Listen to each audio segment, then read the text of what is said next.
அனைவருக்கும் வணக்கம். பரம ஏழையையும் கோடீஸ்வரராக மாற்றும் சக்தி வாய்ந்த நிதி கணபதி மூலமந்திரம் மற்றும் லட்சுமி கணபதி மூலமந்திரத்தை பற்றி இந்த பதிவில் பார்க்கலாங்க.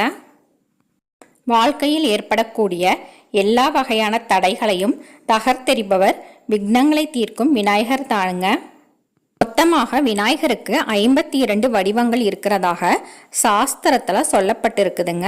இதில் குறிப்பாக வாழ்க்கையில் இருக்கக்கூடிய பணக்கஷ்டத்தை போக்குவதற்கு நிதி கணபதியின் மூலமந்திரத்தையும் லட்சுமி கணபதியின் மூலமந்திரத்தையும் நாம் தொடர்ந்து சொல்லிக்கொண்டே வரணுங்க.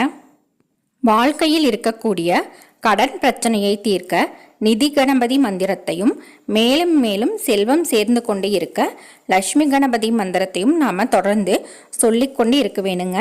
ஓரிரு நாட்கள் மட்டுமே இந்த மந்திரங்களை உச்சரித்து விட்டு நாம் கோடீஸ்வர யோகத்தை பெற வேண்டும் அப்படின்னு நினைக்கிறது முற்றிலும்